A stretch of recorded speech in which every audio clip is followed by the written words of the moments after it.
Hai, jumpa lagi dengan Jejak Donghua. Kali ini melanjutkan kisah Cheng Ping An yang berusaha meloloskan diri dari hantu nona bergaun merah yang berusaha menangkapnya. Bagaimanakah kisahnya? Mari kita ikuti. Di depan kediaman dengan plakat, air indah angin mulia. Mungkin karena merasa bahwa kematian sudah dekat, pendeta Tao tua yang buta itu tiba-tiba menjadi gila dan mulai mengucapkan omong kosong yang tidak masuk akal. Di balik lengan bajunya, Lin Shui memegang jimat di masing-masing tangannya, mutiara di dalam piring dan hujan api. Dia akan berusaha sekuat tenaga, tetapi sisanya akan tergantung pada kehendak surga. Di sampingnya, Chen Ping An diam-diam mengendalikan gumpalan ki seperti naga yang mengembara di tubuhnya. Dia mengunjungi 2 titik akupunturnya untuk memastikan bahwa gumpalan ki pedang masih ada dan tidak terganggu. Bagaimana dia memastikan ini? Ini sebenarnya sangat sederhana. Selama naga api yang membawa perasaan hangat dan lembut ke meridiannya tidak berani berhenti di depan titik akupuntur itu, maka itu akan menandakan bahwa 2 gumpalan ki pedang yang sangat kecil, itu pasti masih ada. Kali ini, Chen Ping An merasa bahwa seberkas ki pedang belum tentu cukup untuk membunuh hantu wanita bergaun pengantin itu. Jika memang begitu, maka dia akan melepaskan kedua gumpalan ki pedang itu. Hatinya pasti akan sakit setelahnya, tetapi ini jelas lebih baik daripada mati. Namun, hati Chen Ping An sebenarnya sudah sakit bahkan sebelum dia menggunakan sehelai pun ki pedang.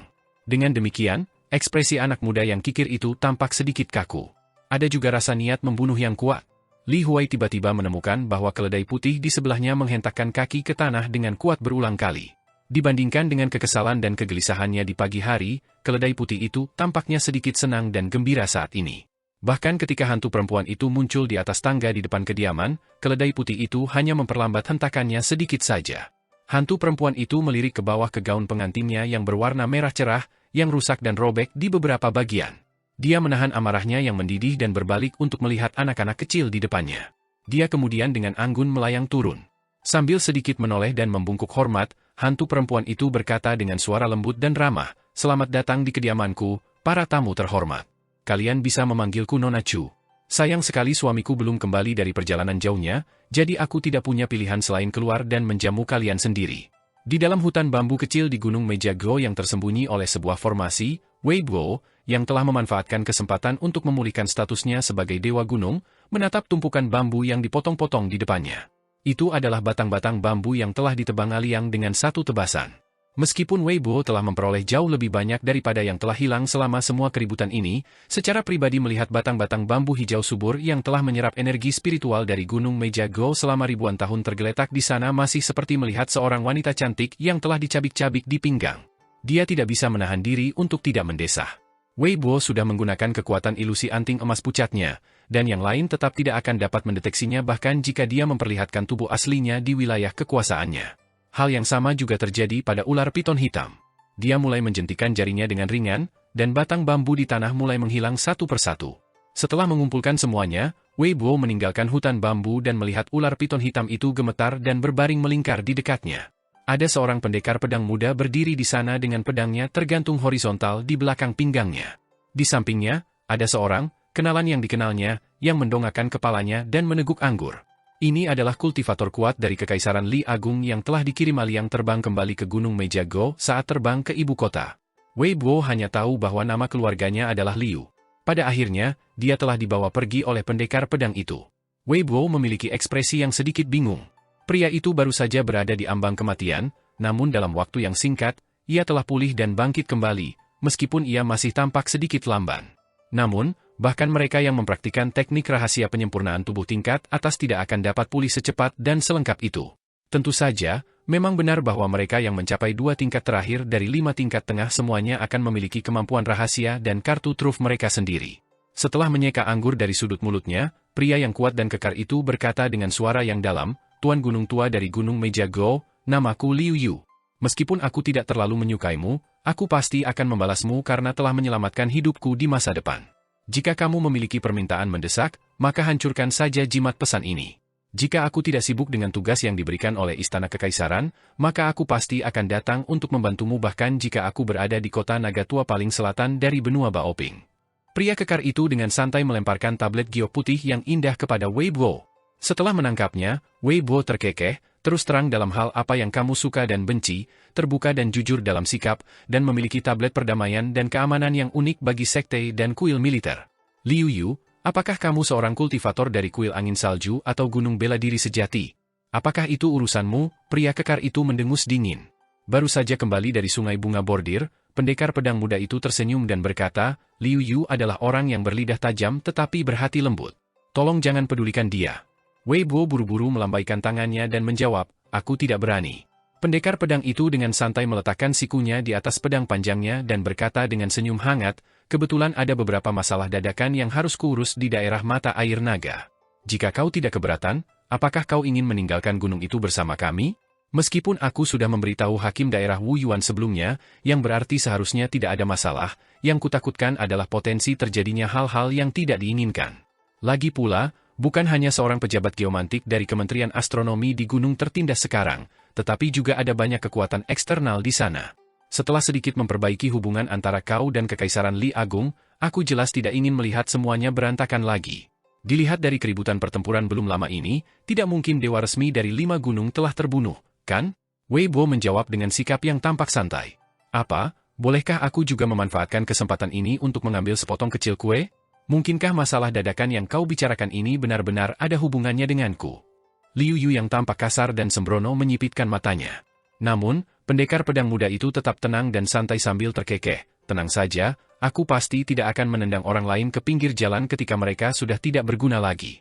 Mengenai hasil akhir dari perjalanan ke daerah mata air naga ini, semuanya tergantung pada apa yang kau, Wei Bo, inginkan. Pengadilan Kekaisaran Li Agung pasti tidak akan memaksa orang lain untuk melakukan sesuatu yang tidak ingin mereka lakukan. Mengenai hal-hal spesifik dari masalah ini, sejujurnya, aku juga tidak terlalu yakin tentang hal itu.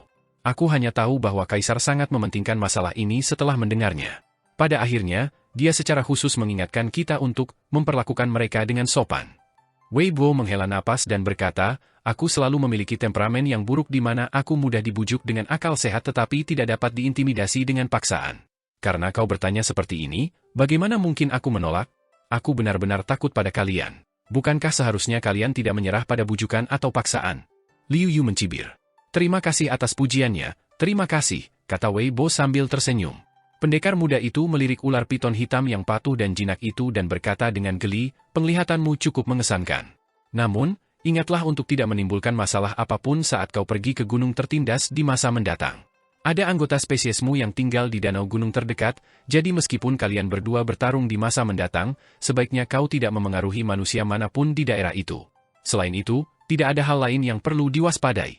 Karena kau sekarang adalah roh gunung dari Kekaisaran Li Agung, setidaknya kau tidak perlu khawatir diburu dan dibunuh begitu saja oleh para pembudidaya yang lewat lagi." Ular piton hitam itu mengangguk dengan sungguh-sungguh sebagai jawaban. Setelah menelan kerikil empedu ular dari dunia permata kecil, tubuhnya secara mengejutkan menyusut ukurannya alih-alih membesar. Namun, keempat cakarnya yang seperti naga menjadi lebih tebal dari sebelumnya, dan sisik hitam pekat yang menutupi tubuhnya juga menjadi semakin terang dan berkilau. Pada saat yang sama, garis emas tipis yang sulit diperhatikan juga muncul di perutnya. Karena masih belum ada seorang pun yang tinggal di antara sini dan daerah mata air naga, mereka tidak perlu beristirahat di pagi hari dan bepergian di malam hari meskipun mereka membawa ular piton hitam itu bersama mereka. Ketika mereka tiba di sungai jimat besi, ular piton hitam itu dengan hati-hati meluncur ke dalam air setelah mendapat izin dari pendekar pedang muda itu. Meskipun sangat gembira, ia tetap berusaha sekuat tenaga untuk menekan nalurinya. Ia tidak berani memutar tubuhnya dengan sembarangan dan menampar air sungai. Ketiga orang itu berdiri di punggung ular piton hitam itu, dan seolah-olah mereka adalah penumpang di atas perahu saat mereka meluncur dengan santai ke utara di sepanjang sungai jimat besi. Wei Bo mengerutkan kening dan dengan ringan mengibaskan lengan bajunya. Ia kemudian mengambil air ke tangannya dan mengayunkannya seolah-olah ia sedang mencoba menentukan beratnya. Ada keterkejutan dalam suaranya saat ia berseru, "Aku tahu bahwa jimat besi itu diangkat dari sungai menjadi sungai besar." Tapi, pendekar muda itu menjelaskan situasi kepadanya, dengan berkata, setelah berhasil menyatu dengan sungai jimat besi, Dewi Sungai di sini menemukan kesempatan langka lainnya. Hal ini menarik perhatian seorang pejabat geomantik, yang segera melaporkan situasi tersebut ke Istana Kekaisaran. Kaisar sangat senang, dan ia menaikkan sungai satu tingkat lagi setelah menaikkannya 2 kali sebelumnya. Wei Bo menggerakkan tangannya dengan lembut, menyebabkan air sungai di telapak tangannya perlahan berputar-putar. Ia mendecakkan lidahnya karena heran dan berkata, "Kalau begitu, bukankah orang yang beruntung ini yang menjadi Dewi Sungai baru dari Sungai Jimat Besi telah mencapai tingkat tertinggi dalam catatan silsilah gunung dan sungai fana? Menarik, betapa sangat menarik. Hanya dalam beberapa hari, ia telah menyelesaikan perjalanan yang membutuhkan waktu ratusan atau bahkan ribuan tahun bagi rekan-rekannya. Bakat dan keberuntungan seperti itu sungguh menakjubkan, ini adalah takdir yang diberikan oleh surga. Yang terpenting, kenaikan pangkat Dewi Sungai ini tampaknya tidak mengakibatkan gangguan pada keberuntungan jalur air lainnya. Harus kukatakan bahwa Kekaisaran Li Agung benar-benar sangat beruntung. Ekspresi pendekar pedang muda itu akhirnya menjadi serius untuk pertama kalinya, dan dia bertanya, Wei Bo, apakah kamu yakin bahwa promosinya tidak mengganggu peruntungan gunung dan sungai lainnya? Apakah kamu yakin bahwa peruntungannya semuanya berasal dari sungai jimat besi yang awalnya kecil? Wei Bo tersenyum dan tetap diam. Dulunya adalah dewa resmi Gunung Utara Negara Air Ilahi, pengamatannya secara alami tajam dan bukan sesuatu yang dapat dibandingkan dengan para pejabat geomantik dari Kementerian Astronomi. Memang, para pejabat geomantik ini hanya dapat dianggap sebagai amatir di antara para ahli. Karena pertempuran dengan Ali yang belum lama ini, gunung-gunung dan sungai-sungai di Kekaisaran Li besar mengalami pasang surut dalam peruntungan mereka, menyebabkan peruntungan Kekaisaran juga goyah. Pada saat yang sama, 3 dari 5 dewa resmi 5 gunung juga telah terluka parah, jadi masalah yang berkaitan dengan gunung-gunung dan sungai-sungai lainnya hanya dapat dikelola oleh para pejabat geomantik untuk saat ini. Wei Bo, aku yakin informasi ini saja bisa memberimu banyak hadiah dari Istana Kekaisaran, kata pendekar pedang muda itu dengan suara serius. Wei Bo mendongak, dan angin sepoi-sepoi bertiup di wajahnya. Pada saat ini, pemuda, yang sudah tampak halus itu tampak lebih seperti seorang abadi yang transenden. Tatapannya lembut, dan dia bertanya dengan senyum tipis, bisakah aku menukarnya dengan kesempatan kecil yang ditakdirkan? Misalnya, menciptakan jalan yang lebih mulus menuju keabadian bagi seorang murid baru di Istana Musim Semi Abadi selama 100 tahun ke depan. Ini adalah murid yang sudah memiliki bakat untuk mencapai 5 tingkat tengah. Ini tidak sulit, jawab pendekar pedang muda itu sambil tersenyum. Aku merasa bersalah terhadap klan Liu dari negara air ilahi. Wei Bo bergumam pelan. Sudah berapa tahun yang lalu? Bahkan dewa gunung dan dewa sungai yang menikmati rentang hidup selama kekaisaran tidak sebodoh itu bersikap sentimental padamu, gerutu Liu Yu tidak sabar. Ketika kekaisaran runtuh, itu sudah merupakan kekayaan besar jika patung emasmu tidak runtuh bersamanya. Jika kamu mampu melayani kekaisaran baru dan terus menikmati dupa dan persembahan, maka itu adalah kekayaan yang jauh lebih besar daripada yang bisa diimpikan. Bahkan jika kamu berutang kepada klan Liu dari negara air ilahi, itu sudah terjadi beberapa ratus tahun yang lalu. Terlepas dari apakah mereka pantas mati atau tidak, mereka semua sudah mati. Jadi, kenapa kamu masih bersikap begitu melodramatis? Wei Bo sama sekali tidak menghiraukannya. Satu-satunya hal yang bergema di telinganya adalah desiran lembut air sungai. Dasar bodoh? Dan tidak kusangka aku benar-benar berutang budi padamu. Ah, sungguh malang, gerutu Liu Yu yang teguh. Pendekar muda itu tertawa terbahak-bahak dan berkata, nasib buruk tetaplah takdir. Kalian berdua harus menerima ini dan menanggungnya. Aku penasaran apakah Lentera Tua akan berselisih dengan Nyonya Chu dalam perjalanannya ke selatan, Liu Yu berkomentar dengan santai. Jika mereka berkelahi, aku berani bertaruh Lentera Tua akan kalah telak. Pendekar muda itu menggelengkan kepalanya dan berkata, semoga semuanya berjalan lancar tanpa masalah. Nona Chu sangat penting bagi Kekaisaran Li Agung. Selain itu, dia juga tipe orang yang teguh hati yang akan memilih untuk bertarung sampai mati tanpa ragu-ragu jika keadaan benar-benar seperti itu. Jika Anda tidak terluka parah, dan jika wanita itu tidak perlu segera kembali ke Istana Musim Semi Abadi untuk menjemput Yang Mulia, maka saya tidak akan meminta Menteri Istana Han untuk menerima tugas mengawal mereka ke selatan. Menteri Istana Han ramah di luar dan tegas di dalam, dan emosinya sebenarnya bahkan lebih buruk dari Anda. Liu Yu tertawa terbahak-bahak dan berkata, jangan khawatir, saya yakin semuanya baik-baik saja. Selama tidak ada sarjana yang elegan dan berbakat dalam kelompok itu, maka Nona Chu tentu saja tidak akan menyukai mereka. Faktanya, jika Lentera Tua 30 atau 40 tahun lebih muda, maka dia mungkin benar-benar telah ditempatkan di kediamannya untuk bertindak sebagai suaminya. Jika kau memang berani, mengapa kau tidak mengulanginya di depan Nona Chu, goda pendekar muda itu? Jika dia berani meninggalkan wilayahnya, maka aku akan berani mengulanginya di depannya, Liu Yu terkekeh.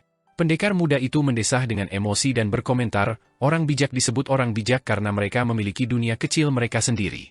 Ketika mereka tinggal di dunia kecil ini, mereka dapat menikmati semua waktu yang tepat, keuntungan geografis, dan dukungan rakyat. Sayang sekali Anda seorang pendekar pedang, Tuan, kata Liu Yu dengan rasa kasihan. Kekuatan seperti itu tidak dapat dicapai oleh pendekar pedang. Kalau tidak, jika kemampuan menyerang dan membunuh Anda tak tertandingi, dan Anda juga menikmati pertahanan dunia kecil orang bijak, maka... Pendekar muda itu mengangkat alis dan terkekeh, saya sudah memiliki pedang, jadi apakah ini tidak cukup? Pada saat ini, pendekar pedang yang tampak biasa itu memberi seseorang perasaan yang mempesona dan hampir menyilaukan. Ada senyum yang dipaksakan di wajah Liu Yu. Wei Bo tiba-tiba berdiri tegak dan melihat ke kejauhan, hanya untuk melihat seorang wanita duduk di dahan pohon willow yang menjorok mendatar di atas sungai. Dia mengenakan jubah biru, dan ada pelindung wajah yang menutupi penampilannya. Rambutnya panjang dan berwarna emas pucat yang langka, dan rambutnya menjuntai sampai ke permukaan sungai jimat besi yang bergelombang lembut bersama air. Entah mengapa, Wei Bo teringat pada baris puisi yang populer. Saat memasuki air, bunga willow bergelombang seperti rumput bebek.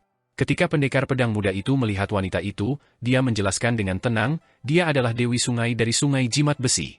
Dia baru saja membentuk tubuh dewa, dan istana kekaisaran masih belum membangun kuil Dewa Sungai untuknya. Karena itu, jiwanya masih sedikit tidak stabil. Tanpa menoleh, Wei Bo bertanya, siapa namanya? Nama wanita kecil ini sangat bagus, Yang Hua, seperti pohon willow berelemen air. Liu Yu mendengus dingin. Dia menikmati keberuntungan yang menyaingi surga selama ini, keberuntungan yang cukup untuk membuat orang lain iri.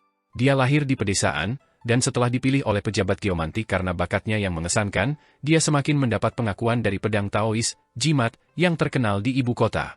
Dan sekarang, dia bahkan telah dipromosikan menjadi Dewi Sungai yang agung dengan sedikit rekan. Dengan keberuntungannya yang baik, apakah dia tidak akan naik ke surga di masa depan? Ekspresi Wei Bo kembali normal, lalu ia duduk di punggung ular piton hitam itu dan berkata, oh, jadi dia punya bakat seperti Dewi Hujan. Pantas saja perjalanannya semulus angin dan air. Dengan tetangga yang begitu kuat yang akan selalu kulihat, entahlah apakah ini akan menjadi hal yang baik atau buruk. Meskipun pendekar pedang muda itu merasa komentar ini sedikit aneh, dia tidak dapat menjelaskan apa sebenarnya yang menurutnya aneh tentang hal itu. Namun, menunjukkan bakat seorang Dewi Hujan memang merupakan peristiwa langka yang hanya terjadi sekali dalam seabad. Menunggangi punggung ular piton hitam, Wei Bo dan yang lainnya meluncur melewati pohon willow yang mengalir. Dewi Sungai Yang Hua tidak menghiraukan mereka. Di negara air ilahi dahulu kala, banyak sekali penyair dan khususnya terkenal karena menciptakan puisi perpisahan. Setelah dinyanyikan dan diwariskan oleh para wanita di rumah bordil, puisi-puisi ini seringkali menjadi terkenal dan dengan cepat menyebar ke seluruh benua. Dalam puisi-puisi ini, bunga poplar setara dengan bunga willow. Namun, seperti yang dikatakan Liu Yu yang kasar dan kekar, semua hal ini adalah sejarah kuno. Jika Wei Bo tidak menjelaskan ini, siapa yang akan peduli? Bahkan jika dia menjelaskannya, siapa yang akan mau mendengarkan? Pada saat ini, di suatu tempat yang bahkan lebih jauh ke selatan dari Gunung Mejago, sebuah lentera merah besar perlahan naik ke langit. Pendekar muda itu meletakkan tangannya di gagang pedangnya dan berkata dengan ekspresi muram, dari kelihatannya, aku perlu melakukan perjalanan ke selatan secara pribadi. Namun, tepat pada saat ini, di suatu gunung megah di perbatasan Kekaisaran Li Agung, seberkas cahaya putih melesat keluar dari puncak gunung dan terbang cepat ke utara. Seperti komet yang cemerlang, seberkas cahaya putih salju yang sangat panjang membuntuti di belakangnya. Ini sebenarnya adalah ki pedang dari pedang terbang. Selain itu, pemilik pedang terbang itu tidak terlihat dimanapun. Ki pedang itu panjang dan berat. Setelah beberapa saat, pedang itu mendarat tidak jauh dari tepi sungai bunga bordir. Menghancurkan formasi yang hampir sama kuatnya dengan hasil kerja seorang bijak dengan satu tusukan, pedang itu mendarat tepat di depan seekor keledai putih. Pedang itu menghancurkan penghalang surgawi dan mendarat di jalan di depan kediaman mewah itu. Sementara itu, jejak panjang ki pedang yang seperti komet tidak menghilang bahkan setelah pedang itu menyelesaikan perjalanannya melalui udara dan penghalang yang kuat itu. Sebaliknya, jejak itu bertahan seperti sinar matahari yang menyilaukan yang menyinari ruangan yang suram dan tak bernyawa. Seolah-olah telah bertemu dengan seorang teman lama di kota asing, keledai putih itu mulai berlari dengan gembira mengitari pedang itu. Nyonya Chu jelas tercengang.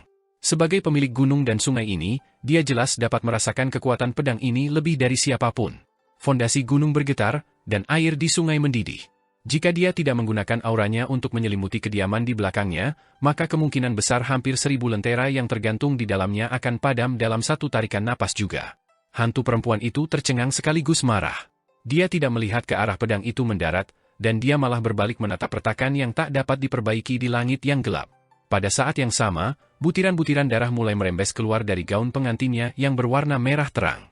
Seperti butiran-butiran air yang mengalir di atas daun teratai, semakin banyak darah merembes dari gaun pengantinnya, yang akhirnya menyatu membentuk sebuah kolam. Dia melambaikan lengan bajunya dan meraung marah, mereka yang berani masuk tanpa izin, hukuman mati. Pedang abadi yang kurang ajar, aku akan memenggal kepalamu dan menanamnya di kebunku. Aku akan membuatmu menjalani kehidupan yang menyiksa selama puluhan hingga ratusan tahun. Sebuah tawa keras terdengar dari kejauhan, dan pada akhirnya, suara ini berkumpul di pedang terbang itu. Suara ini tidak hanya lembut dan jujur, tetapi juga memiliki pesona yang unik. Seolah-olah angin musim semi yang lembut menerpa mereka saat seorang murid yang mulia menceritakan kisah romantis kepada mereka. Namun, kebanggaan yang membumbung tinggi dalam suara itu tidak dapat disembunyikan saat berkata, "Tunggu sebentar, gadis muda. Tubuh fisikku belum sepenuhnya stabil, jadi aku tidak dapat bergerak secepat pedang terbangku. Namun, aku ingin tahu seperti apa pemandangan di kebunmu. Kebunku tidak besar, dan pemandangannya juga tidak ada yang istimewa. Namun, cukup bagus untuk menanam kepala tambahan." Wajah pucat pasi dari hantu perempuan itu berubah menjadi ungu pucat dan semakin menakutkan. Senyumnya menyeramkan, dan dua aliran air berdarah menyembur keluar dari lengan bajunya yang besar dan mengalir deras menuju celah di langit. Pedang datang, kotoran mereda, seseorang berseru dengan keras. Penghalang yang rapat itu bergetar hebat. Setelah melesat ke atas dan bertemu di celah di langit, kedua aliran darah itu tiba-tiba meledak terpisah dan melesat ke segala arah. Seolah-olah sedang terjadi hujan darah. Hantu perempuan itu menggigil, dan dia dengan ringan menggoyangkan lengan bajunya. Tetesan darah yang tak terhitung jumlahnya kembali ke lengan baju pengantinnya. Seorang pemuda berpakaian jubah putih turun dari langit. Ada lapisan aura putih berkabut di sekelilingnya, dan seolah-olah dia dikelilingi oleh kabut danau besar atau energi astral dari puncak gunung. Rambutnya diikat, tetapi tidak dihiasi dengan jepit rambut atau ditutupi oleh mahkota. Jari telunjuk dan jari tengahnya disatukan untuk membentuk pedang, dan ada kolom ki pedang yang megah setebal lengan berotot yang terpancar dari tubuhnya. Ini adalah kolom pedang ki yang menyilaukan, dan bagaikan naga banjir putih yang melesat cepat di sekelilingnya. Tetesan darah dan aura gelap kotoran langsung menghilang setelah terkena pedang ki yang bersinar ini. Pemuda tampan yang tampak berusia tidak lebih dari 30 tahun itu, dengan anggun mendarat di antara hantu perempuan dan sekelompok anak-anak yang dipimpin oleh Chen Ping'an. Dengan suara mendesing, pedang terbang di tanah itu terbang ke sisi pria itu, dengan ujung bilahnya langsung menunjuk ke plakat yang bertuliskan, "Angin mulia air yang indah." Pria itu menarik kedua jarinya, menyebabkan kolom ki pedang yang kuat dan tampak nyata itu goyah sejenak. Dia menoleh ke belakang, dan dia tiba-tiba tersadar ketika dia melihat gadis kecil berbaju merah dengan rak buku bambu kecil. Dia tiba-tiba teringat bahwa barang lama yang pernah menemaninya melewati suka dan duka selama bertahun-tahun sudah bukan miliknya lagi. Senyum riang muncul di wajahnya, dan dengan lambaian tangannya, rak buku bambu hijau Li Baoping sedikit bergetar. Labu perak kecil yang tersembunyi di dalamnya bergetar pelan, dan pedang terbang seputih salju yang panjangnya hanya 2 inci terbang keluar dari labu pemeliharaan pedang. Kolom ki pedang dengan enggan terbang di dalam pedang terbang itu. Setelah itu, pedang terbang itu dengan cepat melesat ke arah glabella pemuda itu dan menghilang dalam sekejap. Pedang abadi itu memijat dahinya dan berkata dengan geli, "Mengapa kita tidak memperlakukan seluruh benua ini sebagai rumah kita di masa depan? Kau bukan gadis muda yang menunggu pernikahan di kamarmu lagi, jadi kau tidak perlu mengurung diri di gedung itu sepanjang waktu." Ada langkah kaki yang bersemangat saat keledai putih itu menghampiri pemuda itu dan dengan penuh kasih sayang menyentuh bahunya dengan kepalanya. Pria itu tersenyum tipis sambil mengulurkan tangan untuk membelai kepala keledai putih itu. "Lama tidak berjumpa, teman lama. Aku benar-benar merindukanmu." Setelah pemuda itu masuk dengan paksa, celah di langit itu perlahan tertutup. Namun, celah itu telah menghabiskan sejumlah besar energi spiritual dari pegunungan dan sungai. Hanya dalam waktu singkat, energi yang terkumpul selama hampir 50 tahun terbuang sia-sia, berubah menjadi udara yang tercemar. Lady Chu kembali tenang, dan dia mencibir, pedang di pinggang, pedang ki eksternal, dan pedang terbang yang terikat. Masing-masing lebih kuat dari yang pertama. Sungguh pedang abadi terestrial yang luar biasa. Kau mungkin bukan dari Kekaisaran Li Agung, kan? Pedang abadi yang tiba-tiba muncul entah dari mana tersenyum tipis dan menjawab, "Aku tidak lebih dari rumput air tanpa akar, seseorang tanpa akar dan ikatan. Namaku tidak layak disebut." Setelah mengatakan ini, pria itu tidak hanya menoleh, tetapi dia malah membalikkan seluruh tubuhnya, dengan berani memperlihatkan punggungnya kepada hantu perempuan itu. Baru saja keluar dari pengasingan, suara dewa pedang duniawi itu lembut saat dia menjelaskan, "Aku bisa dianggap sebagai teman Aliang, hanya sedikit. Bagian lain dari hubungan kami adalah aku menjadi muridnya. Namun, sayang sekali Aliang tidak mau mengakui ini.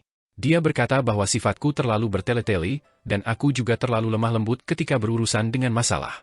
Karena itu, aku tidak pernah cukup cepat saat menghunus pedangku. Dia tidak tahan mempermalukan dirinya sendiri dengan mengakui aku sebagai muridnya.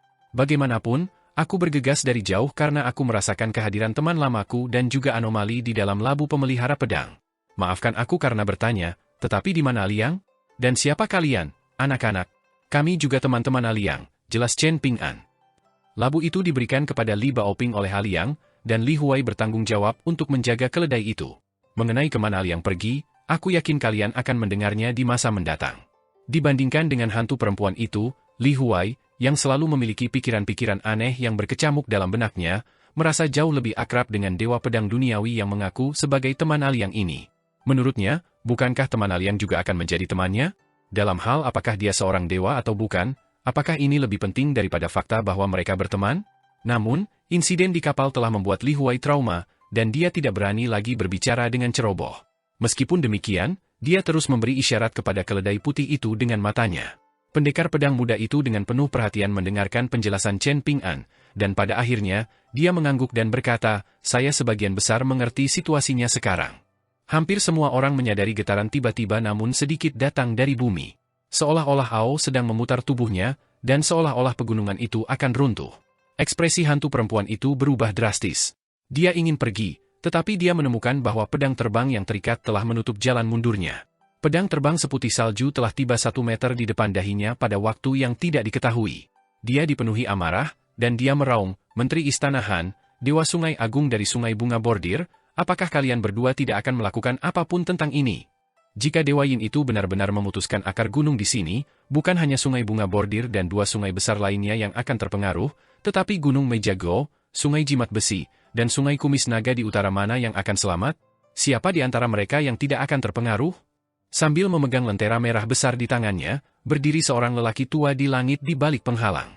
Dia terkekeh dingin dan menjawab, "Nona Chu, kemana perginya sikapmu yang mengesankan dan percaya diri?" Ekspresi hantu perempuan itu menjadi muram. Berdiri di samping lelaki tua itu adalah seorang dewa yang mengenakan baju zirah dan dengan ular biru melingkari lengannya. Dia ada di sini untuk meringankan suasana, jangan sampai konflik pecah antara Menteri Istana Han dan hantu perempuan itu dan memengaruhi keberuntungan Kekaisaran Li Agung. Suaranya terdengar serius saat berkata, "Nona Chu, Menteri Istana Han dan saya dapat meminta Dewa Yin untuk menghentikan tindakannya memotong akar gunung. Namun, kami berharap Nona Chu dapat tetap tenang dan menahan diri dari ucapan yang provokatif juga." Hantu perempuan itu tersenyum dan menjawab, "Bagaimana jika saya ingin beradu pedang dengan Dewa Pedang Agung ini? Apakah ini juga permintaan yang provokatif?" Menteri Istana Han terkekeh marah dan meludah, "Oh, betapa baik hati Anda, Nyonya Chu. Saya benar-benar belajar pelajaran berharga hari ini." "Baiklah, baiklah. Kementerian Ritus Kekaisaran Li Agung pasti akan berterima kasih kepada Anda di masa mendatang. Anda hanyalah seorang menteri istana yang hina, namun Anda masih berani mengucapkan kata-kata yang tidak senonoh dan mengancam seperti itu? Apakah Anda mencoba menakut-nakuti seorang anak kecil?" Hantu perempuan itu mencibir. "Anda hanya akan memiliki hak untuk memerintah saya ketika Anda menjadi menteri yang bertanggung jawab atas Kementerian Ritus." Ular biru di lengan Dewa Sungai Agung itu mendesis cepat, mengirimkan gumpalan kabut putih ke udara. Dewa Sungai Agung itu jelas lebih mengenal istana kekaisaran dan arah masa depan Kekaisaran Li Agung daripada hantu perempuan yang menyendiri itu, dan ada ketidaksenangan di wajahnya saat dia memperingatkan, "Nyonya Chu." Hantu perempuan itu menutup mulutnya dengan tangan sambil terkikik. Pada saat yang sama, dia menoleh sedikit dan memegang gaunnya dengan tangan satunya, membungkukkan badan dan berkata, "Kalau begitu, aku minta maaf kepada Tuan Han." Wajah lelaki tua itu merah karena marah, tetapi dia memilih untuk tetap diam demi stabilitas gunung dan sungai di Kekaisaran Li besar. Kalau tidak, dengan kebiasaan Nyonya Chu yang membunuh para sarjana yang lewat dengan kejam dan semena-mena, apakah Kekaisaran Li besar akan memilih untuk menutup mata selama puluhan tahun? Namun, lelaki tua itu tidak pernah merasa bahwa keputusan istana kekaisaran itu salah. Ini adalah kekaisaran megah yang ditakdirkan untuk bertahan selama ribuan tahun dan puluhan ribu generasi. Apa pentingnya beberapa sarjana yang mati? Apa pentingnya kepolosan atau rasa bersalah mereka? Jika dia bukan pejabat Kekaisaran Li Agung, dan jika dia bukan Menteri Istana Kementerian Ritus yang bertanggung jawab untuk menghubungi dan merekrut pemurni Qi, maka temperamen dan identitasnya sebagai pengikut Konfusianisme pasti akan mendorongnya untuk dengan tegas menyerang hantu perempuan itu. Dia akan melakukannya bahkan jika ini berarti hasil yang menyakitkan. Namun, selama kenaikannya ke jabatannya saat ini, dia telah menyaksikan pertempuran brutal yang mengakibatkan puluhan ribu kematian, dia telah menyaksikan perubahan gelar dari berbagai tempat tinggal resmi di ibu kota, dia telah menyaksikan para pembunuh dan mata-mata dari negara lain menerjang seperti ngengat ke api, dan dia telah menyaksikan pertempuran antara makhluk abadi yang telah dengan kejam menjatuhkan kematian pada ratusan ribu manusia yang tidak bersalah. Jabatannya sebagai Menteri Istana mengharuskan ia mempertimbangkan masalah dari sudut pandang berbeda. Menteri Istana Han bukan lagi pemuda di masa lampau yang harus rajin membaca kitab-kitab klasik Konfusianisme. Ia bukan lagi seorang sarjana miskin yang hanya tahu pengetahuan yang tertulis di atas kertas. Bahkan, demi menegakkan hukum Kekaisaran Li Agung, ia pernah secara pribadi mengeksekusi seorang seniman bela diri yang berani dan saleh yang telah membalas dendam terhadap para dewa atas nama manusia yang tidak bersalah. Sebelum menyerah pada luka-lukanya yang parah, para seniman bela diri itu telah melepaskan rentetan caci maki dan mencibir bahwa Kekaisaran Li Agung benar-benar selucu yang bisa dibayangkan. Ia telah memarahi Menteri Istana Han dan melabelinya sebagai antek para dewa. Namun, Menteri Istana Han dengan tenang memberitahu seniman bela diri itu bahwa pada akhirnya akan tiba suatu hari, mungkin dalam 30 tahun, atau mungkin dalam 50 tahun, ketika Kekaisaran Li Agung tidak akan lagi menderita kematian yang tidak bersalah seperti ini. Sebelum menghembuskan napas terakhirnya, seniman bela diri yang saleh itu telah meludahkan campuran ludah dan darah ke wajahnya. Hal-hal apakah di dunia ini yang benar-benar jelas dan hitam putih? Sambil memegang lentera di tangannya, dan dengan emosi yang rumit dalam benaknya, lelaki tua itu mendongak dan menatap ke arah utara. Entah mengapa, atasannya itu tampaknya tidak terburu-buru untuk menunjukkan dirinya atau ikut campur.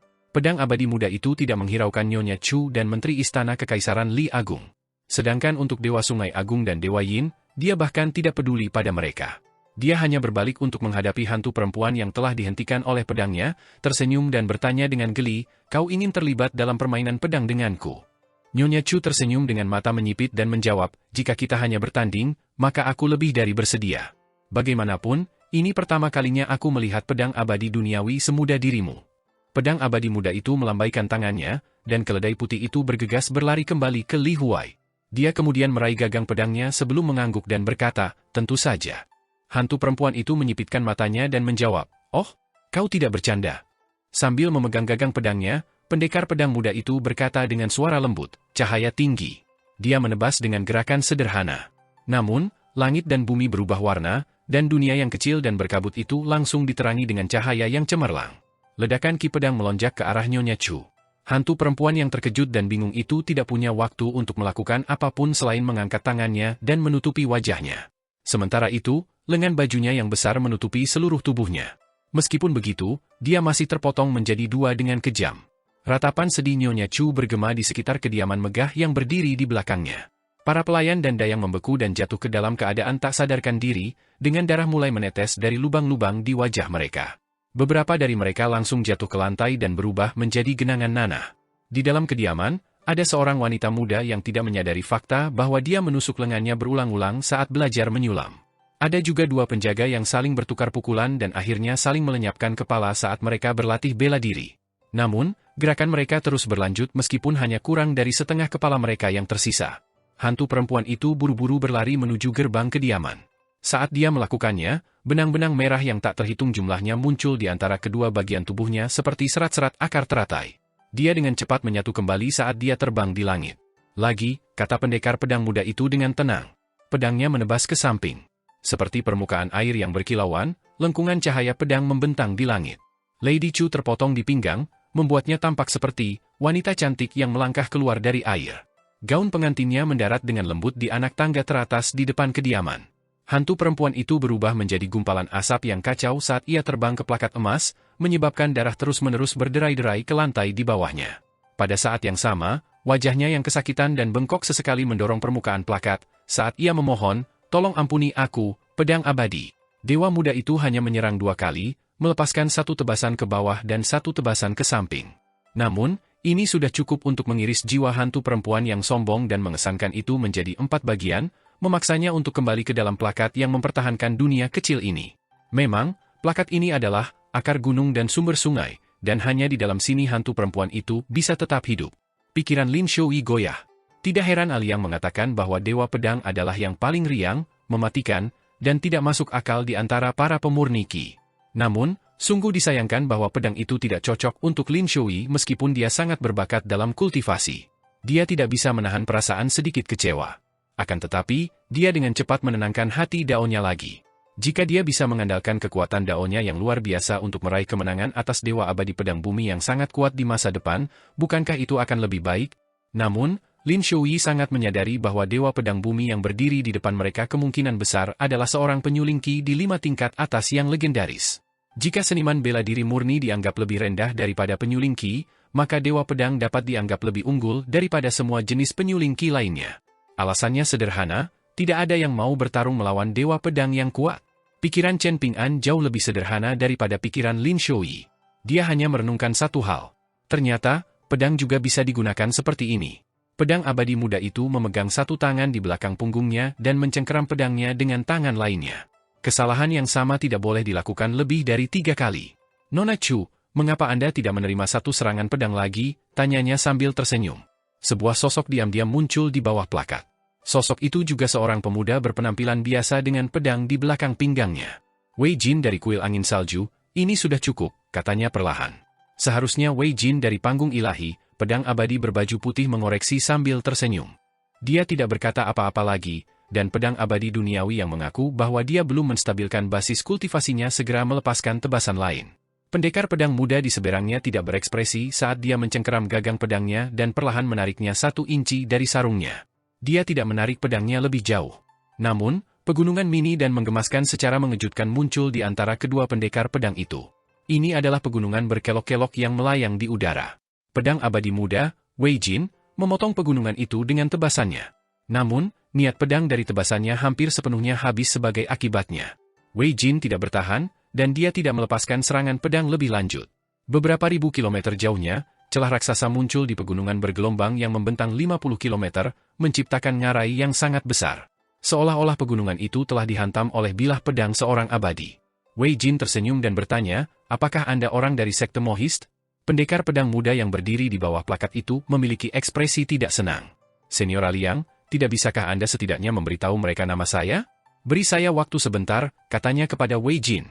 Pendekar pedang muda itu berbalik menghadap hantu perempuan yang jiwanya bersemayam di plakat itu, dan dia berkata dengan cemberut, Nona Chu, semuanya sudah seperti ini, jadi bisakah Anda menunjukkan ketulusan? Hantu perempuan itu mengangguk, setelah itu penghalang di langit perlahan menghilang.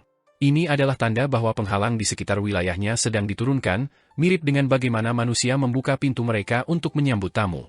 Tidak peduli seberapa terpencil dan bodohnya dia tetap mendengar tentang banyak prestasi pria ini. Dia adalah seorang pengembara dari sekte Mohist, dan setelah berlindung di Kekaisaran Li Besar dengan tokoh terkemuka Mohisme lainnya, dia langsung diperlakukan sebagai tamu terhormat oleh Kaisar. Saat ini, dia adalah penjaga terhormat ibu kota Kekaisaran Li Besar dan salah satu tokoh terpenting yang mengawasi pasukan abadi. Dikatakan bahwa dia akan bepergian sendiri ke seluruh penjuru dunia setiap kali dia punya waktu. Setiap kali dia menemukan gunung atau pemandangan spektakuler lainnya, dia akan mengubah pemandangan ini menjadi niat pedangnya sendiri. Jadi, ketika Menteri Istana dari Kementerian Ritus dan Dewa Sungai Besar dari Sungai Bunga Bordir muncul di jalan dan menangkupkan tangan mereka untuk memberi hormat, pendekar pedang muda itu hanya mengangguk sebagai tanda terima. Ini adalah bukti yang cukup tentang kedudukannya yang transenden di Kekaisaran Li Besar. Dewa Yin juga berdiri di samping Chen Ping'an, dengan aura pembunuhnya membumbung tinggi ke langit. Saat itu, dia bertekad untuk memutuskan akar gunung tempat ini bahkan jika itu berarti mengorbankan basis kultivasinya. Dia berniat bertarung sampai mati dengan hantu perempuan itu. Begitu akar gunung hancur, perisai hantu perempuan itu juga akan hancur. Pada saat itu, dia akan kehilangan kemampuannya untuk menyaingi para kultivator tingkat ke-10 itu. Lengan yang halus dan seperti batu giok terjulur dari dalam plakat, dan gaun pengantin merah bergoyang saat melayang ke arah tangan ini. Ketika hantu perempuan itu melangkah keluar dari plakat lagi, dia sudah mengenakan kembali gaun pengantin merahnya. Meskipun dia telah dipotong menjadi 4 oleh Wei Jin saat itu, membuatnya hampir mati, dia tetap bersikeras mempertahankan kelengkapan gaun pengantinnya. Sangat jelas betapa berharganya gaun pengantin ini baginya. Dia benar-benar terobsesi dengannya. Setelah melangkah keluar dari plakat, hantu perempuan itu tanpa sengaja melirik rak buku kecil di punggung anak-anak. Ekspresinya langsung berubah, dan aura permusuhan langsung meletus dari tubuhnya. Meskipun dia berusaha sekuat tenaga untuk menahannya, hal ini tetap mudah terlihat oleh semua orang. Pendekar muda itu mendesah dan menoleh untuk melirik anak laki-laki muda yang mengenakan sandal jerami yang pernah dilihatnya di kapal yang berlayar di sepanjang Sungai Bunga Bordir. Ada ketulusan dalam suaranya saat dia bertanya, bisakah kalian anak-anak menyingkirkan 3 rak buku itu terlebih dahulu? Karena kebencian Lady Chu terhadap para sarjana, dia melepaskan kesempatan untuk menjadi Dewi Gunung atau Dewi Sungai pada waktu itu. Alasan dibalik ini benar-benar sulit dijelaskan hanya dalam beberapa kata. Chen Ping'an, karena tidak ada kerusakan signifikan yang terjadi, saya harap Anda dan rekan-rekan Anda dapat menunjukkan belas kasihan dan menyelesaikan masalah ini. Bagaimana menurut Anda? Pendekar muda itu merenung sejenak sebelum tersenyum dan menambahkan, jika tidak apa-apa, maka Anda hanya perlu setuju untuk membiarkan saya menggunakan teknik ilusi. Silakan, jawab Chen Ping'an sambil mengangguk. 3 rak buku kecil berwarna hijau zamrud itu segera menghilang dari pandangan semua orang. Tentu saja, Pemurni Qi secara alami akan dapat melihatnya jika mereka memfokuskan pandangan mereka. Pendekar muda itu kembali menatap Wei Jin, kultivator termuda di 5 tingkat atas di benua Baoping. Bukan hanya itu, Wei Jin juga seorang pendekar pedang yang kekuatannya bisa ditingkatkan ke tingkat yang lebih tinggi. Usianya belum mencapai 40 tahun, tetapi dia sudah mencapai 5 tingkat atas. Dia adalah seorang jenius luar biasa yang bakatnya akan membuat semua orang tercengang, terlepas dari benua mana dia berada. Ini akan terjadi bahkan jika dia berada di benua ilahi bumi tengah yang luas dan megah. Di antara para kultivator muda, Wei Jin dari kuil salju angin dan Song Changjing dari Kekaisaran Li Agung dapat dianggap sebagai tembok giok yang tak terbantahkan di selatan dan utara. Yang satu telah menembus tingkat ke-10 dan menjadi pendekar pedang tingkat ke-11, sementara yang lain telah mencapai tingkat ke-10 seni bela diri yang legendaris. Benar saja, mereka berdua telah memenuhi harapan mereka. Yang satu adalah pejabat sipil, sementara yang satunya lagi adalah perwira militer. Namun, keduanya memiliki potensi yang tak terbatas untuk masa depan. Pendekar pedang muda itu tersenyum dan bertanya, selain menyelesaikan masalah saat ini, aku bertanya-tanya apakah pendekar pedang Wei punya rencana lain setelah menempuh perjalanan jauh ke Kekaisaran Li Agung. Wei Jin, yang telah menjelajahi dunia sebagai pendekar pedang yang sopan sepanjang waktu, tersenyum dan membalas, apa pentingnya jika aku tidak punya rencana lain? Dan apa pentingnya jika aku punya? Jika kau hanya berencana untuk bertamasya, maka kau dipersilakan untuk mengunjungi tempat manapun selain dari beberapa daerah terlarang di Kekaisaran, jawab pendekar pedang muda itu terus terang. Jika kau tidak keberatan, aku bersedia menjadi pemandumu. Namun, jika kau punya motif tersembunyi dan ingin memanfaatkan kerusuhan di Kekaisaran Li Agung, maka aku akan berdiri di sini menghalangi jalanmu dan secara pribadi menyaksikan seberapa cepat pedang terbang pendekar pedang Wei. Wei Jin mengembalikan pedangnya yang terkenal, radian tinggi, ke sarungnya di pinggangnya. Di kuil angin salju, akulah yang paling menghormati Master Ruan. Namun, berbagai alasan dan keadaan telah membuatku dapat bertemu dengannya. Jadi, aku menerima tugas untuk menemani anak-anak ini ke Yefu Pass di perbatasan Kekaisaran Li Besar setelah menerima pesan yang dikirim Master Ruan dari dunia permata kecil. Namun, seorang senior bernama Liang memberiku beberapa petunjuk mengenai ilmu pedang saat aku bepergian ke sini, dan karena itulah aku mengasingkan diri dan maju ke tingkat berikutnya. Dengan kata lain, kamu tidak perlu khawatir tentang perjalananku ke utara. Pendekar pedang muda di seberangnya memperlakukannya dengan tulus, dan Wei Jin selalu menjadi orang yang berpikiran terbuka sejak awal. Jadi, Wei Jin tidak menganggap sikap pendekar pedang muda itu yang sedikit kaku sebagai tindakan provokasi. Sebaliknya, dia berkata dengan jujur kepada pendekar pedang muda yang memiliki kemampuan luar biasa untuk memindahkan gunung, jika kau ingin beradu pedang denganku, maka aku akan dengan senang hati menerima permintaanmu. Awalnya aku berpikir bahwa tidak perlu lagi bepergian mengelilingi benua asalku, benua Baoping. Setelah mendengarkan cerita Aliang tentang dunia luar, aku merasakan keinginan kuat untuk mengunjungi Gunung Stalaktit, tempat Aliang berlatih. Aku ingin benar-benar mengasah keterampilanku dengan pedang. Justru karena Wei Jin telah bepergian ke banyak tempat dan bertemu banyak orang, ia semakin menyadari pentingnya kata, ketekunan. Pendeta Tao tua yang buta itu tidak dapat menyela dan mengatakan apapun. Ia pun tidak berani. Hanya Wei Jin yang sangat terkenal dari kuil angin salju saja yang mampu melumpuhkan lelaki tua yang termasuk dalam jalan sesat itu. Seberapa langkahkah kultivator tingkat 5 atas di benua Baoping? Orang harus menyadari bahwa kultivator tingkat ke-10 sudah cukup kuat untuk menjadi pilar negara dan kekaisaran, dengan para penguasa dan kaisar memperlakukan mereka sebagai tamu terhormat yang dapat membantu menjaga kekayaan tanah mereka. Kultivator tingkat 5 atas mana yang tidak sesulit naga dewa? Mereka adalah kultivator yang sangat kuat yang mampu mendirikan sekte mereka sendiri. Banyak kekaisaran dan negara ada di benua Baoping, namun berapa banyak klan dan kekuatan abadi yang dapat menikmati gelar sekte? Begitu sedikit sehingga mereka dapat dihitung dengan jari. Wei Jin menangkupkan tinjunya dan berkata kepada pendekar muda itu, sampai kita bertemu lagi di masa depan. Pendekar muda itu menangkupkan tinjunya sebagai jawaban, berkata, semoga saja berita tentang prestasi kalian akan menyebar dari Gunung Stalaktit ke benua Baoping di masa mendatang. Kedua pendekar pedang itu saling tersenyum. Sahabat hingga tua, tetapi masih seperti orang asing, sahabat dari pertemuan tak sengaja, tetapi sudah seperti sahabat karib. Begitulah arti dari kata-kata ini. Ayo pergi, kata Chen Ping'an lembut. Li Baoping, Li Huai, dan Lin Shui mengangguk sebagai jawaban. Pendeta Tao tua yang buta itu menggertakkan giginya dan mengumpulkan keberaniannya sebelum bertanya dengan suara hati-hati, yang terhormat, kedua murid Taois yang lemah ini telah diundang ke kediaman oleh Lady Chu, jadi bisakah Anda mengizinkan saya menjemput mereka sebelum saya pergi? Taois yang lemah ini hanya khawatir bahwa murid-muridnya yang kasar dan nakal itu akan secara tidak sengaja melanggar peraturan rumah tangga Lady Chu. Pendekar pedang muda itu menoleh ke hantu perempuan itu dan bertanya dengan suara lembut, "Bisakah Anda membiarkan mereka pergi, Lady Chu? Karena Anda sudah berbicara, bagaimana mungkin saya berani menolak?" Hantu perempuan itu menjawab dengan anggukan. Pendekar pedang pelindung ibu kota ini telah mampu memblokir serangan ketiga Wei Jin hanya dengan mendorong pedangnya 1 inci keluar dari sarungnya. Dia jauh lebih kuat daripada yang dia tunjukkan, dan hantu perempuan dalam gaun pengantin itu sangat menyadari betapa menakutkannya dia. Sederhananya, dia bukanlah seseorang yang bisa disaingi olehnya. Hal ini kemungkinan besar akan tetap terjadi bahkan jika dia berada di puncaknya dan mendapat perlindungan dari gunung-gunung dan sungai-sungai di sekitarnya. Bagaimanapun, dia tidak dapat dianggap sebagai kultivator tingkat 10 sejati, sementara tidak diketahui apakah pendekar pedang aneh dari sekte Mohist ini mirip dengan Wei Jin, dalam arti bahwa dia sudah menjadi dewa pedang terestrial tingkat 11. Dia sedikit kesal saat dia mengintip anak-anak kecil itu.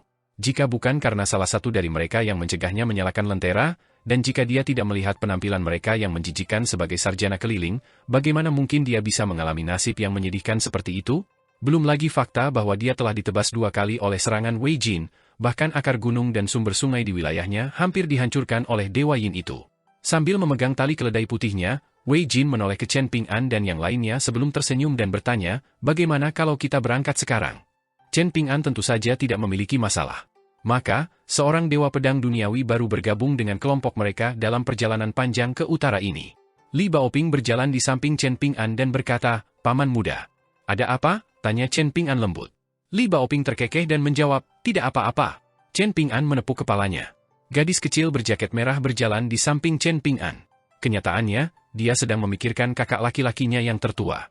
Dengan lambaian tangannya, hantu perempuan itu dengan santai mengambil anak laki-laki muda yang lumpuh dan gadis kecil berwajah bulat dari kebunnya dan melemparkannya ke depan pendeta Tao tua yang buta itu. Setelah itu, dia melirik ke suatu arah dengan sudut matanya. Secara kebetulan, dia melihat anak laki-laki muda bersandal jerami itu juga menoleh untuk menatapnya. Keduanya saling bertatapan. Tatapan Chen Ping'an dingin. Entah mengapa, Lady Chu tiba-tiba merasa sedikit khawatir saat ini. Namun, dia dengan cepat menepisnya sebagai hal yang tidak masuk akal dan lucu. Dia dengan cepat menarik kembali pandangannya, tidak mau membuang waktu lagi pada anak laki-laki muda biasa ini. Dia bingung mengapa dia tiba-tiba merasa sedikit paranoid. Setelah itu, dia tanpa sadar menoleh ke belakang lagi, namun anak laki-laki bersandal jerami itu sudah berbalik dan perlahan berjalan pergi. Dia secara alami mengantre di belakang kelompok.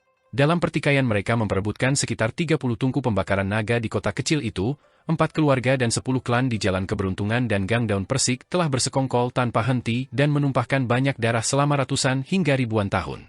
Sekarang kota kecil itu telah menjadi daerah mata air naga dan terbuka bagi orang luar, mereka tidak punya pilihan selain membentuk aliansi dan menggabungkan kekuatan mereka. Akan tetapi, siapa di antara mereka yang tidak secara pribadi menghubungi Istana Kekaisaran dan pasukan abadi Kekaisaran Li Agung?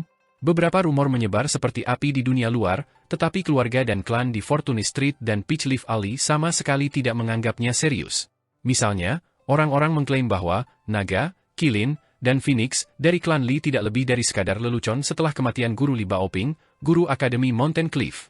Sebaliknya, mereka mengklaim Zhao Yao dan cendekiawan muda lainnya lah yang tidak berani diremehkan oleh keluarga dan klan yang berkuasa di kota kecil itu. Mereka adalah pemuda yang berpotensi menjadi abadi. Namun, dikatakan bahwa putra kedua dari pemimpin klan Li, Li Baozhen, telah bertemu dengan orang yang berkuasa di ibu kota. Orang ini telah membuat pengecualian dan menerimanya ke Akademi Kekaisaran sebagai murid. Di sana, ia belajar etika agung dengan Liu Wenhu, seorang cendekiawan terkenal di Istana Kekaisaran. Hal ini telah mengirimkan beberapa gelombang kecil ke seluruh kota kecil itu. Adapun putra sulung Li Hong, satu-satunya kesan yang dimiliki para senior di Fortune Street tentangnya adalah bahwa ia adalah seorang kutu buku yang menjadi bodoh karena terlalu banyak membaca. Sementara itu, putrinya, Li Baoping, adalah seorang gadis gila yang selalu berlarian di luar. Ia telah melakukannya sejak usia yang sangat muda. Selain itu, tidak ada yang istimewa dari putra sulung dan putri satu-satunya Li Hong. Hanya putra keduanya, Li Baozhen, yang memiliki kesempatan untuk membawa kehormatan bagi klan Li. Di ruang belajar di kediaman klan Li, seorang pemuda dengan ekspresi jauh menyerahkan sepucuk surat kepada ayahnya, Li Hong. Ini adalah surat dari ibu kota. Li Hong terkekeh dan berkata, Baozhen sama seperti adik perempuannya. Ia lebih suka mengirim surat kepada kakak laki-lakinya daripada mengirimnya kepada ayah dan ibunya sendiri. Pemuda itu tersenyum pahit dan menjawab dengan suara lembut, "Ayah, Anda harus mempersiapkan diri secara mental untuk apa yang tertulis dalam surat itu. Ekspresi Li Hong langsung berubah serius. Ia mengeluarkan surat dari amplop, dan setelah membaca sekilas beberapa baris pertama ucapan salam dan basa-basi, ekspresinya menjadi semakin gelap semakin jauh ia membaca. Ia berdiri dan menyalakan lampu minyak, menaruhnya di dalam mesin cuci sikat. Ia kemudian memegang surat di atasnya, dan abunya jatuh ke dalam mesin cuci sikat berwarna biru plum yang indah. Pria itu meringkas tindakan putranya dengan dua kata, benar-benar lelucon. Apa pendapatmu tentang masalah ini? Li Hong bertanya kepada putra sulungnya. Haruskah kita mendengarkan saran adikmu dan menghapus catatan silsilah leluhur Ju He dan Ju Lou melalui kantor daerah? Haruskah kita membantu mereka menjadi rakyat jelata? Jika Ju He dan Ju Lou berhasil mengubah status mereka dan menghapus nama mereka dari catatan silsilah pelayan yang disimpan oleh klan Li, maka anak-anak dan cucu mereka tidak perlu lagi menjadi pelayan atau pembantu turun-temurun. Tidaklah berlebihan jika menggambarkannya sebagai seekor ikan mas yang melompati gerbang naga dan mengubah nasibnya secara drastis. Mereka yang menjaga gerbang untuk Perdana Menteri juga dapat dianggap sebagai pejabat tingkat 7.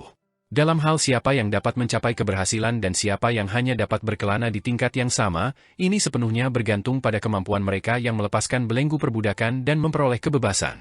Jika seseorang patuh dan tidak berbakat, maka secara alami akan lebih baik bagi mereka untuk bergantung pada orang yang lebih berkuasa. Jika seseorang berpengetahuan dan mampu, maka secara alami akan lebih baik bagi mereka untuk menempa jalan mereka sendiri. Pemuda itu tersenyum pahit dan menjawab, "Ayah, Anda telah mengambil keputusan."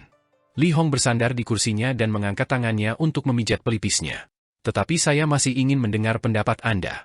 Tidak berkelanjutan jika setiap orang di klan ingin mendapatkan kekayaan dan peluang dari bahaya dan risiko."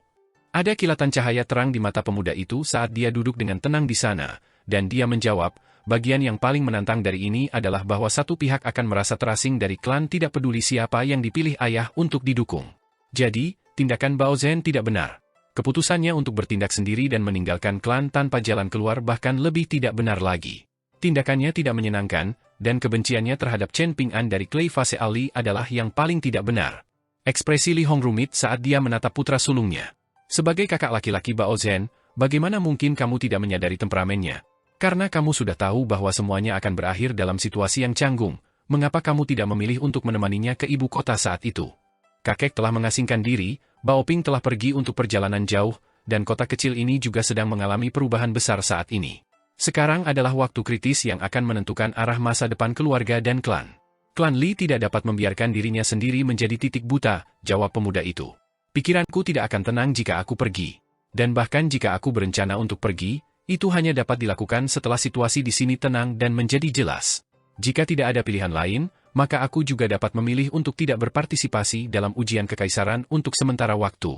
Li Hong mengangguk pelan saat mendengar analisis yang matang dan berkepala dingin di awal. Namun, dia langsung khawatir saat mendengar beberapa kalimat terakhir dari putra sulungnya. Dia duduk tegak dan berseru keras, "Kau pasti tidak boleh melakukan itu. Merekrut sarjana melalui ujian kekaisaran adalah salah satu kebijakan terpenting Kekaisaran Li Agung. Ini tidak kalah dengan perekrutan pasukan abadi oleh Istana Kekaisaran. Li Baozhen lebih tidak sabaran daripada dirimu, dan sebelum meninggalkan rumah, dia berjanji kepada kakekmu dan aku bahwa dia akan mematuhi peraturan dan tidak akan menggunakan rencana tersembunyi setelah meninggalkan kota kecil. Dia berjanji tidak akan memaksakan keberuntungan atau mengambil risiko apapun. Dan apa hasilnya?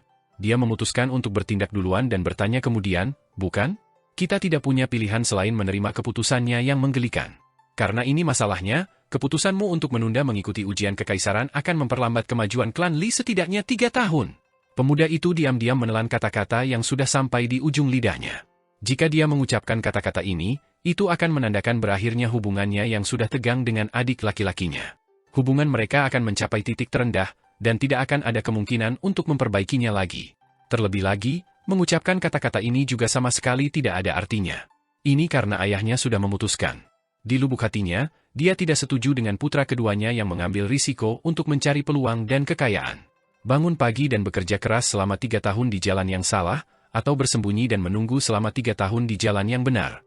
Dampak yang akan ditimbulkan masing-masing pada klan dan 2 generasinya selama 30 tahun ke depan sudah jelas. Pemuda itu meninggalkan ruang belajar dan berjalan menyusuri koridor luas yang dihiasi dengan pola ukiran elegan yang dibuatnya sendiri. Tiba-tiba dia mendengar denting lonceng angin yang tergantung di atap. Dia meletakkan tangannya di balik lengan bajunya, memejamkan mata, dan sedikit menengadah ke atas. Sambil mendengarkan lonceng halus itu, dia bergumam, terlalu banyak orang pintar di sekitar juga merupakan hal yang buruk. Sarjana berbaju biru itu bernama Li Xisheng. Tanpa gangguan jahat dari hantu perempuan itu, perjalanan Chen Ping'an dan rekannya melalui pegunungan menjadi jauh lebih lancar dari sebelumnya. Ada jalan setapak di jurang yang mengarah ke kediaman hantu perempuan itu. Jalan setapak ini seharusnya cukup lebar untuk memungkinkan dua kereta kuda berjalan berdampingan, tetapi sekarang sudah dipenuhi rumput liar dan tertutup kabut dingin. Meski begitu, ini masih jauh lebih baik daripada jalan setapak yang mereka lalui setelah menggunakan jimat penghancur penghalang untuk meninggalkan jalan menuju dunia bawah. Itu adalah jalan setapak di mana Chen Ping'an perlu menggunakan jimat keberuntungan untuk perlahan-lahan membersihkan tumbuhan untuk membuka jalan ke depan. Pria yang disebut hantu perempuan itu sebagai dewa pedang duniawi tidak berbicara setelah tiba-tiba bergabung dengan kelompok mereka. Sebaliknya, dewa pedang dari panggung ilahi kuil angin salju memegang tali kekang keledai putihnya dengan satu tangan dan memegang gagang pedangnya dengan tangan lainnya saat dia berjalan dengan mata tertutup. Sementara itu, pikirannya melayang ke tempat yang jauh. Jika ada jurang pemisah antara 5 tingkat bawah dan 5 tingkat tengah, maka tidak diragukan lagi ada jarak antara langit dan bumi antara tingkat ke-10 dan tingkat ke-11.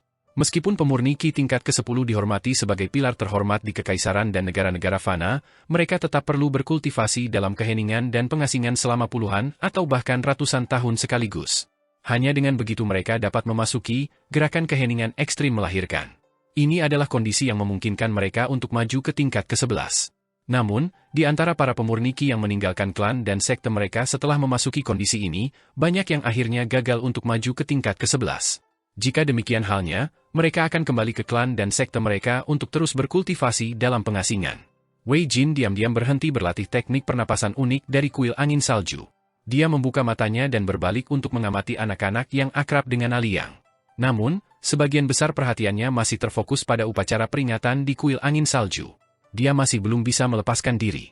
Sudah bertahun-tahun sejak terakhir kali dia mengunjungi makam gurunya dan mempersembahkan anggur kepadanya. Setelah mendengar apa yang disebut cerita-cerita kecil omong kosong dari Aliang, Wei Jin sekarang ingin mengunjungi Gunung Stalaktit, gunung yang terletak di perbatasan antara dua dunia. Dia bahkan lebih ingin mengunjungi tembok kota itu, tembok besar yang di atasnya berdiri banyak sekali pedang abadi. Wei Jin menghela napas, merasa seperti dia belum bertarung sepenuh hati saat itu. Jika tubuh fisiknya telah stabil dan menyatu dengan sempurna dengan niat pedangnya saat dia berdiri di bawah plakat, angin mulia air indah, saat itu, maka serangan pedang terakhirnya pada pedang abadi dari sekte Mohist tidak akan mengandung ketidaksempurnaan apapun. Dengan kata lain, pendekar pedang muda dari sekte Mohist itu perlu menghunus pedangnya lebih dari 1 inci. Bahkan, dia perlu menghunusnya setidaknya setengah jalan. Li Huai sangat penasaran saat dia melihat tatapan mata yang melayang dari makhluk abadi berbaju putih itu. Pada saat yang sama, dia juga merasa sangat kecewa. Betapa hebatnya jika Aliang hadir? Li Huai ingin menepuk bahu Aliang dan memberitahunya bahwa inilah definisi pendekar pedang yang kuat, dan bahwa dia masih jauh dari itu. Dia ingin memberitahu Aliang untuk belajar dari Wei Jin.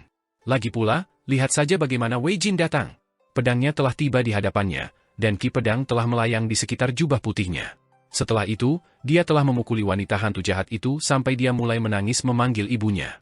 Seberapa mencengangkan dan mengesankankah ini? Apakah ini sesuatu yang dapat dicapai oleh Aliang, yang suka mengenakan topi bambu dan berjalan di samping sungai bersama keledai putih? Lin Shui memperhatikan bahwa Wei Jin sedang memperhatikan mereka. Namun, dia juga memperhatikan bahwa pendekar pedang dari kuil angin salju itu tenggelam dalam pikiran lain. Anak muda yang menyendiri itu diam-diam membetulkan rak bukunya dan mulai merenungkan kultivasinya sendiri.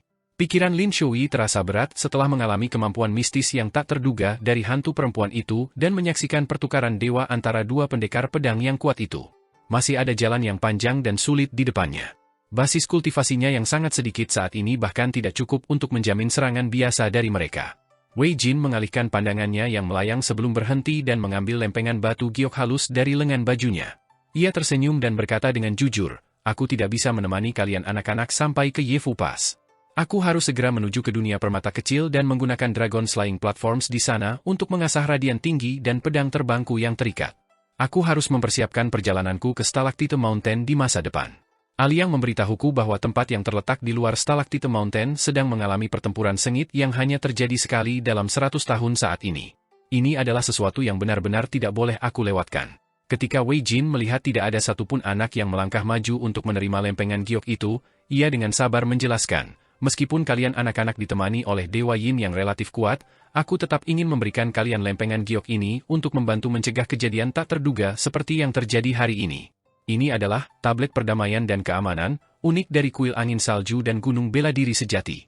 Jika kalian menemui masalah, kalian cukup mengaktifkan lempengan giok itu dengan ki kalian dan menjelaskan situasi kalian kepadanya. Begitu kalian melepaskannya, lempengan itu akan otomatis terbang ke sekte dan meminta bantuan.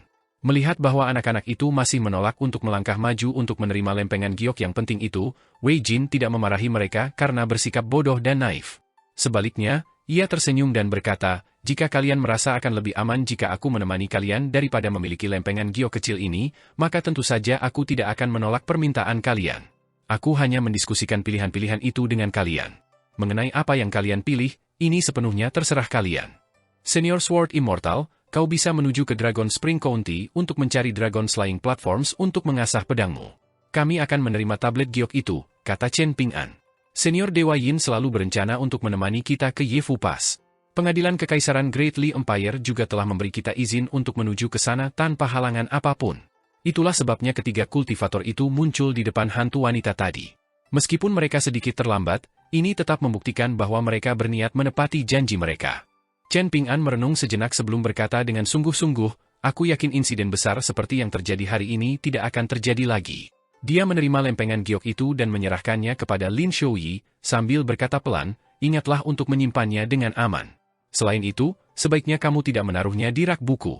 Kalau tidak, akan sulit untuk mengambilnya dalam situasi darurat jika kamu menaruhnya terlalu jauh.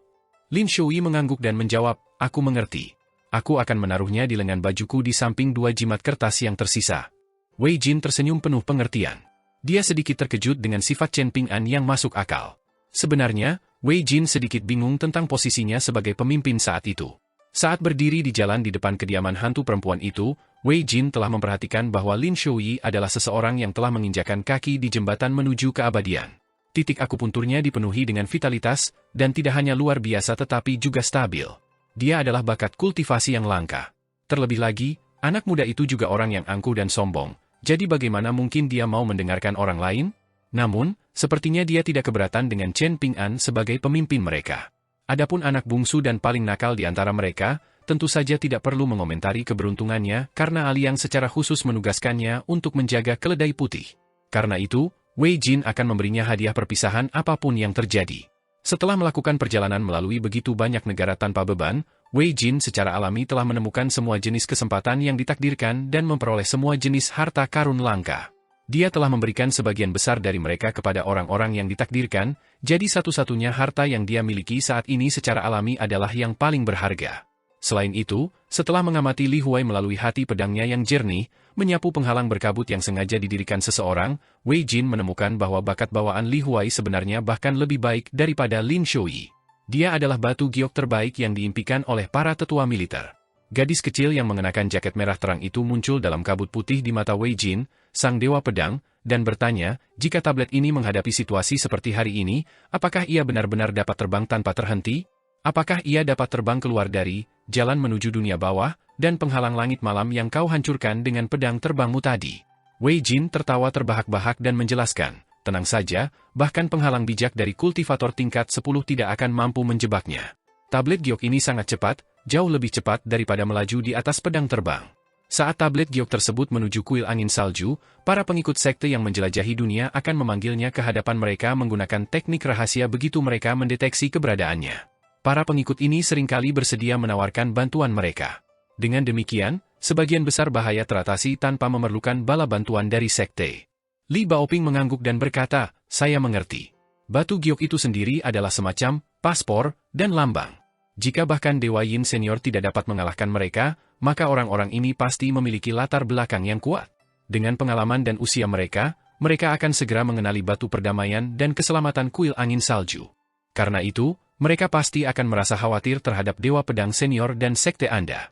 Jadi, meskipun batu giok itu tidak dapat mencapai kuil angin salju, kehadirannya saja sudah merupakan semacam pencegahan.